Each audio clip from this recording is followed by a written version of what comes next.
அனைவருக்கும் தமிழ் வணக்கம். இன்றைய தினம் சங்கரன் கோயில் அருள்மிகு சங்கரநாராயண சுவாமி திருக்கோயில்ல எங்களுடைய அன்பிற்கினிய மாவட்ட செயலாளர் அன்பு சகோதரர் மாரியப்பன் அவர்களினுடைய முன்னெடுப்புல கழகத்தினுடைய அனைத்து ஒன்றிய வட்ட கிளை பகுதி வார்டு அனைத்து உறுப்பினர்கள் சேர்ந்து அன்பிற்கினிய சகோதரர் ரமேஷ் அவர்களும் நம்ம கட்சி, நம்மளோட மக்கள், நமது நாடு மக்கள் அனைவரும் நல்லா இருக்கணும், எல்லாரும் நல்லா இருக்குங்கிறதுக்காக தங்க தேர் இழுத்து நம்முடைய சுவாமிகளினுடைய தெய்வ தரிசனத்தையும் திவ்ய தரிசனத்தையும் இன்று வந்து நாங்கள் பிரார்த்தித்து அனைத்து மக்களும் சுபீட்சமாக இருக்க வேண்டும் என்று இந்த இடத்துல வந்து நாங்கள் சாமி கொண்டிருக்கோம்.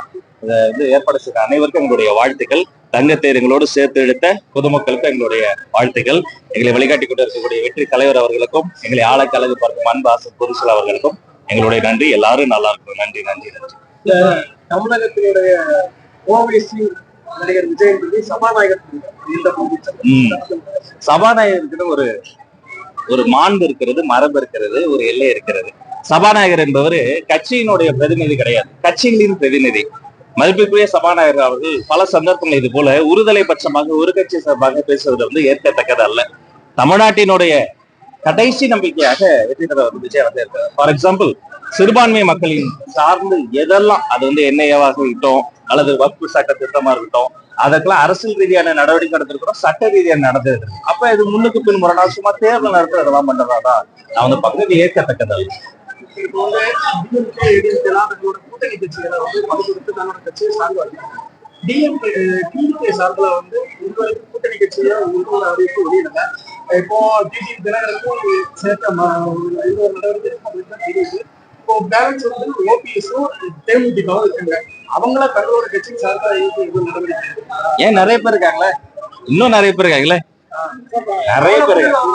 அதாவது நம்முடைய தமிழக வெற்றி எல்லாரும் சொல்லுங்க. புதிய தமிழர் இருக்கு, ராமதாஸ் ஐயா இருக்காரு, சசிகலா அம்மா இருக்கிறாங்க, கம்யூனிஸ்ட் கட்சிகள் இருக்காங்க, காங்கிரஸ் கட்சி இருக்கு, எஸ்டிபிஐ இருக்கு, கூட்டணிக்குள்ள இருக்கிற விடுதலை சிறுத்தைகள் இருக்கு, மார்க்சிஸ்ட் இருக்கு, வெளில இருக்கிற ஆம் ஆத்மி இருக்கு, நிறைய பேர் இருக்காங்கன்னா சட்டப்பூர்வமான நடவடிக்கை எடுத்த நடவடிக்கையை கண்ணும் கருத்துமாக செயல்படுத்துவது இது எங்களுடைய கொண்ட கொள்கை. எடுத்த கோட்பாடு பொதுக்குழுவின்படி தேர்தல் சம்பந்தமான அனைத்து முடிவுகளையும் எடுக்கக்கூடிய அதிகாரத்தை தலைவருக்கு நாங்க ஒப்படைச்சிருக்கிறோம். அப்ப அதை குறித்த அறிவிப்பு, இறுதி அறிவிப்பு, உறுதியான அறிவிப்பு தலைவர்கள் வந்து அறிவிப்பார். ஆனா மாநாட்டிலே ஆட்சியிலும் பங்கு அதிகாரத்திலும் பங்கு என்பதை நாங்கள் ஒரு முழக்கமாக முன்வைத்திருக்கிறோம். இதை வந்து நேரத்துல தெளிவுபடுத்தும். தகுந்த நேரத்துல ஒவ்வொருத்தரா தமிழகத்துல சட்டம் ஒழுங்கு எப்படி இருக்குது, எங்க இருக்குது சட்டம் ஒழுங்கு காணவில்லை, காணாமல் போனவர்களை பற்றி அறிவிப்பு.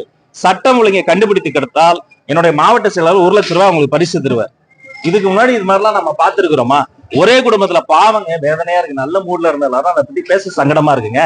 வட இந்திய தொழிலாளர்கள் ஏதாவது நம்ம ஏதாவது தமிழ்நாட்டுல பிரச்சனை சொன்னா என்ன சொல்லுவாங்க? நீங்க பீகாருக்கு போய் பாருங்க, பீகார் போய் பாருங்க, பீகார்காரங்க இங்க வந்து அநியாயமா செத்து இருக்கிறாங்க, இதை கொஞ்சம் பாருங்க. அப்பா அம்மா குட்டி குழந்தைங்க, 2 வயசு குழந்தைங்க. அப்ப இது வந்து தைரியம் அதிகமாயிருச்சு தவறு செய்பவர்களுக்கு. தோட்டத்து கொலைகள் இதுக்கு முன்னாடி கேள்விப்பட்டிருக்கிறோமா?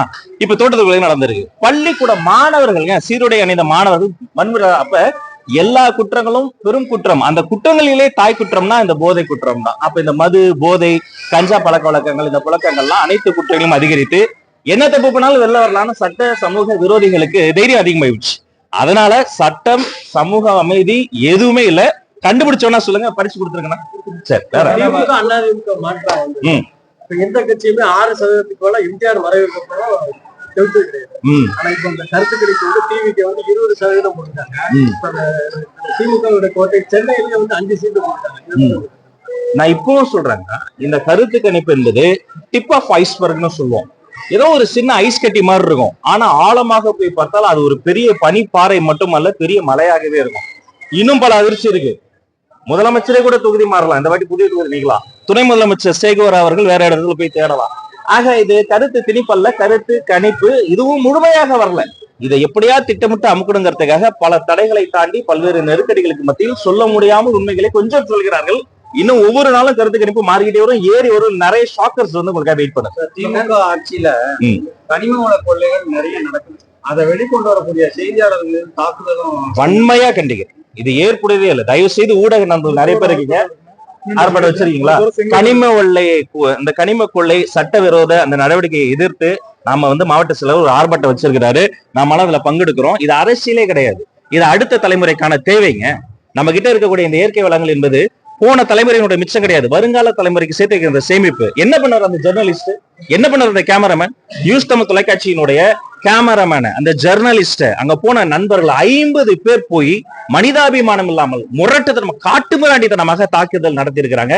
இது ஏற்புடையதே அல்ல. நியாயப்படி தயவு செய்து இந்த அரசியல் மாச்சரியங்களை தாண்டி ஆளும் அரசுக்கு கொஞ்சோண்டு மனசாட்சி மிச்சம் இருந்தால் இதற்கு பின்னால் இருக்கக்கூடியவர்கள் மீது கடுமையான நடவடிக்கை எடுங்க. இந்த ரிப்போர்ட்டர்ஸ் இல்லைன்னா நாங்க இல்ல, இந்த ரிப்போர்ட்டர்ஸ் இல்லைன்னா மக்களினுடைய பிரச்சனைகளுக்கு குரல் கொடுக்க ஆள் இல்ல, இந்த ஊடகம் இல்லைன்னா நீங்களே இல்ல, இந்த ஊடகங்கள் தான் நீங்க வந்தீங்க. தயவு செய்து இந்த தாக்குதல் யார் இருந்தாலும் கட்சி பாகுபாடு இல்லாமல் முதலமைச்சர் அவர்கள் மிக கடுமையாக நடவடிக்கை எடுக்க வேண்டும் என்று தமிழக வெற்றி கழகம் சார்பாக கேட்டுக்கொள்கிறேன். புதிய தமிழ் கட்சி தலைவர் வந்து டாக்டர் ஆட்சியிலும் பங்கு அதிகாரத்திலும் பங்கு என்ற கோட்பாடு தொடர்ந்து பேச்சுவார்த்தை இருக்கும். தமிழக வெற்றி கழகத்துல அந்த பேச்சுவார்த்தை நடத்திருக்காங்க. நாங்க கொள்கை முழக்கமாகவே வச்சுட்டோம். அண்ணன் திருமாவளவன் அண்ணா அவர்கள் எல்லோரும் ஒரு திசையில் செல்கிற பொழுது அந்த திசையை வெளுக்கக்கூடிய மிகப்பெரிய ஒரு தலைவர். மதிப்புக்குரிய எதிர்க்கட்சி தலைவர் எடப்பாடி பழனிசாமி அவர்கள் இன்னொரு பக்கம் இருக்கிறாரு, கம்யூனிஸ்ட் ஒரு பக்கம் இருக்கிறாங்க. அப்ப இவங்க எல்லாருமே ஒரு பக்கத்துல இருந்தாலும் இதுவரைக்கும் யாருமே இந்த கூட்டணியில உழைத்த அந்த ஷேர் ஹோல்டர்ஸ்க்கான ஆட்சி அதிகாரத்தை ஷேர் பண்ணல. அவங்க ஓட்டை ஷேர் பண்ணீங்க, காங்கிரஸ் ஓட்ட வேண்டாமா? காங்கிரஸ் ஓட்டு ஒரு தொகுதியில 3000 தான் இருக்கு, 4000 தான் இருக்குன்னு எள்ளி நகையாடுறீங்க. அது அவங்க பிரச்சனை. இருந்தாலும் நீங்க கேட்டதால சொல்றேன்.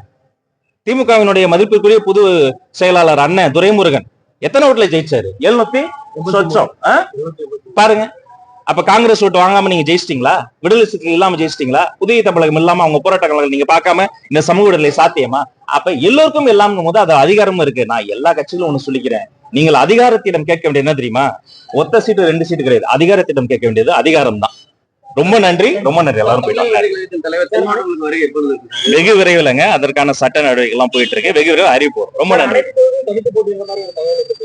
இல்ல தலைமை உறுதி செய்யாத ஊர்ஜிதப்படுத்தாத எந்த கதை திரைக்கதை வசதியா இருக்கணும் உண்மை. நன்றி.